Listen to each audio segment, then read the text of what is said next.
کہ لوٹ کر بھی کوئی بے چین رہا، لوٹ کر بھی کوئی بے چین رہا اور لٹ کے بھی چین سے سویا کوئی، لوٹ کر بھی کوئی بے چین رہا لٹ کے بھی چین سے سویا کوئی۔ یہ لٹے ہوئے تو جنت کے باغوں میں سیر کر رہے ہیں، جن کی ہڈیاں توڑی جا رہی ہیں حوریں ان کی ناز برداریاں کر رہی ہیں، اور یہ پتھر مارنے والے اب اداس پھر رہے ہیں، اب اندھیرے میں ٹھوکریں کھا رہے ہیں، اب یہ کہہ رہے ہیں یا حسرتاً علی العباد۔ اور پھر جب اللہ کے عذاب کی بجلیاں گرجتی دکھائی دی تو اب پریشان ہو گئے کہ ہائے انہی لوگوں کے قدموں سے چمٹ کے پناہ مانگ لیتے، اب ہم نے وہ چراغ بھی بجھا لیے، اب ان کڑکتی بجلیوں سے کون بچائے گا، عذاب الہی سے کون محفوظ کرے گا؟ جنہوں نے محفوظ کرنا تھا، جو پناہ گاہیں تھی، ہم نے وہ پناہ گاہیں ہی توڑ دی۔ تو اب وہ خود کہہ رہے تھے یا حسرتاً علی العباد، ہائے افسوس۔ اللہ اکبر۔ صاحبو، اگر قرآن مجید کی اس آیت کے مفہوم کو آپ دل میں جگہ دے چکے ہیں اور فہم اس بات کو قبول کر چکا ہے کہ اب وہ کیا کہہ رہے ہیں، کافر خود کہہ رہے ہیں، تو پھر بات سمجھنے میں دیر نہیں لگتی کہ جو حق ہوتا ہے وہ خود ہی بولتا ہے۔ حق جو ہوتا ہے اس کو دبایا نہیں جا سکتا ہے۔ کربلائیں سجتی ہیں تو پچھتانا یزید کو پڑتا ہے، پچھتانا ابن زیاد کو پڑتا ہے، پچھتانا شمر کو پڑتا ہے۔ حسین تو نیزے کی نوک پہ بھی قرآن پڑھا کرتے ہیں۔ اس لیے کافر کہہ رہے ہیں یا حسرتاً علی العباد۔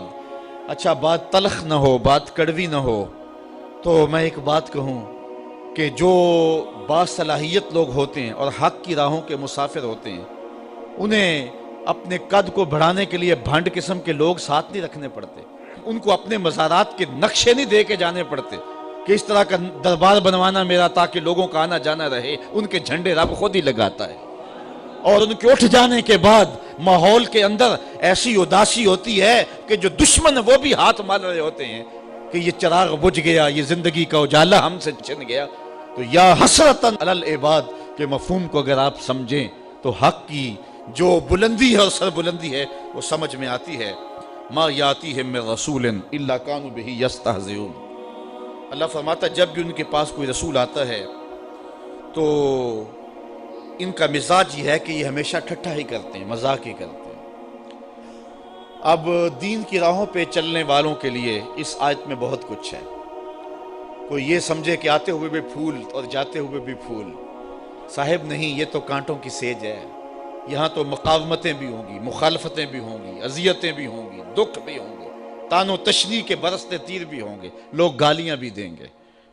جب پیغمبروں کو بھی لوگوں نے گالیاں دی، اللہ کا کوئی پیغمبر ایسا نہیں آیا کہ جس نے آ کے پیغام حق دیا ہو اور لوگوں نے مخالفت نہ کی ہو، چونکہ جس کے مفادات پہ زد پڑے گی وہ مخالفت تو کرے گا، وہ مقاومت تو اٹھائے گا، وہ تانے تو دے گا، وہ ماحول سازی مخالفت میں تو کرے گا، وہ اپنی بدتمیزیوں کا اظہار کسی نہ کسی طریقے سے تو کرے گا۔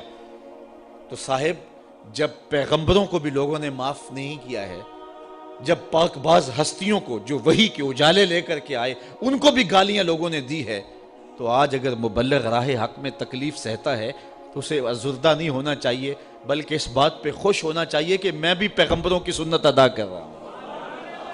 مجھے بڑی اچھی بات آج بڑی دیر کے بعد یاد آئی۔ ایک زمانہ تھا جب درس قرآن کا نیا نیا آغاز ہوا تو لوگوں کا رجحان ہوا، تو ہماری بستی کی حالت تو خستہ ہی تھی، لیکن کچھ لوگ جب راغب ہوئے تو ایک صاحب نے ایک شوشہ چھوڑا اور اس نے کہا کہ اس شخص کے پاس جادو ہے اور جو جادو کر کے لوگوں کو اپنے قریب کر لیتا ہے۔ تو میرے ایک دوست تھے پیر بھائی، تو وہ بڑے ازردہ سے ہو گئے۔ اب تو برداشت کی سکت سب میں ہے، چونکہ روز جو ہو رہا ہے ہمارے خلاف تو اب تو عادت بنتی جا رہی ہے، لیکن اس زمانے میں بڑا مشکل تھا۔ تو اس نے کہا جی فلاں نے آپ کو جادوگر کہا ہے۔ تو میں نے کہا اچھا، حضور کی یہ سنت بھی ادا ہوگی، چونکہ حضور کو بھی جادوگر کہا گیا تھا۔ میرے ایک استاد ہیں، وہ مجھے ایک دن آ کے کہنے لگے کہ کچھ لوگ کہتے ہیں کہ رضا ثاقب کے پاس تسخیر قلوب کا وظیفہ ہے، اور وہ صبح فجر کے وقت جب سورج چڑھا ہوا ہوتا ہے تو سورج کی جانب منہ کر کے پڑھتا ہے، اور اس کے والد صاحب نے اسے بتایا ہوا ہے، تو اتنے لوگوں کا جو ہجوم ہے اس کے پاس یہ اس وظیفے کی وجہ سے ہے۔ تو میں نے کہا استاد جی اگر آپ اجازت دیں تو اس مرتبہ مصطفی اجتماع میں وہ وظیفہ بتا ہی نہ دوں سب کو. تو میں نے ان کو کہا کہ میں اس مرتبہ بتاؤں گا. تو خیر مصطفی اجتماع کے اوپر جو کیفیت تھی تو بات ادھر نہ آ سکی اور میں وہ وظیفہ نہیں بتا سکا. تو چلو آج میں بتا دیتا ہوں. وہ وظیفہ یہ ہے کہ جس نے یہ بتایا ہے کہ فجر کے بعد پڑھتے ہیں اس کو مغالطہ لگ گیا. میں فجر کے بعد نہیں پڑھتا. وہ وظیفہ شروع ہوتا ہے ظہر کے وقت اور ختم ہوتا ہے جا کے رات 2 بجے.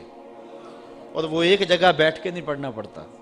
وہ کبھی گجرانوالا، کبھی سیالکوٹ، کبھی راول پنڈی، کبھی ساہیوال، کبھی ہڑپے، کبھی کراچی، کبھی بیرون ملک، کبھی مسجد میں، کبھی ہال میں، کبھی گلی میں، کبھی بازار میں. اور وظیفہ پڑھنے کے بعد بس چپکے سے گھر لوٹ جاؤ. پھر کن انکھیوں سے نہ دیکھو کہ پیچھے کوئی خدمت کرنے والا آ رہا ہے یا نہیں آ رہا. اور پھر چپکے سے گھر چلے جاؤ، آرام سے سو جاؤ. 6 ماہ وظیفہ کر کے دیکھ لو زمانہ تمہارے قدم بھی چومے گا.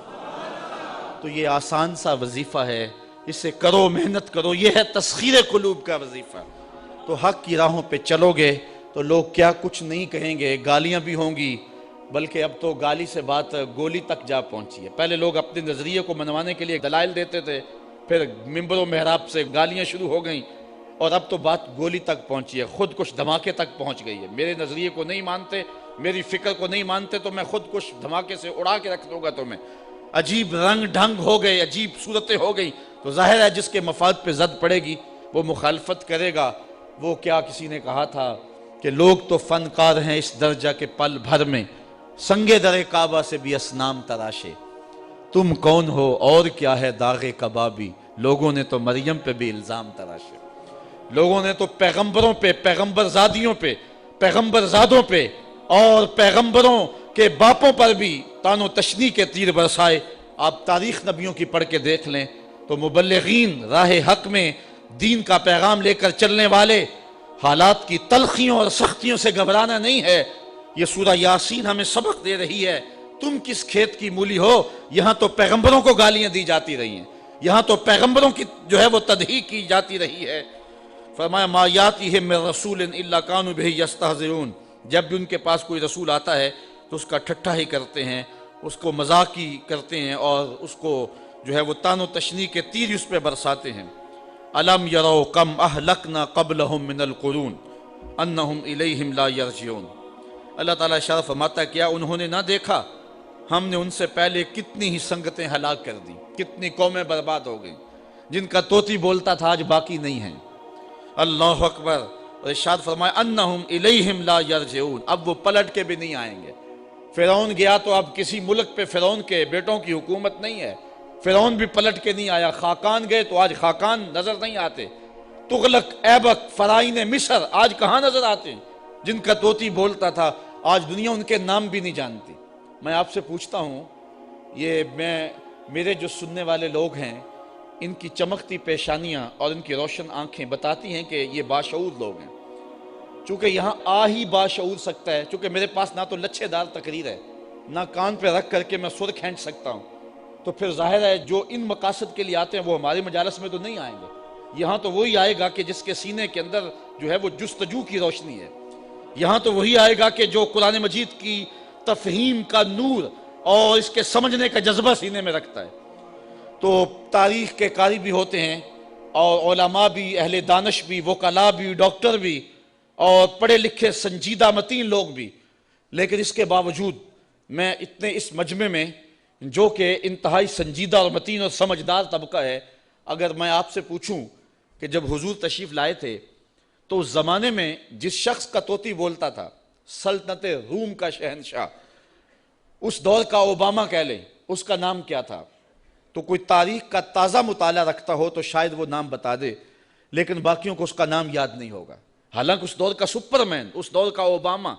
اچھا اس دور کے کس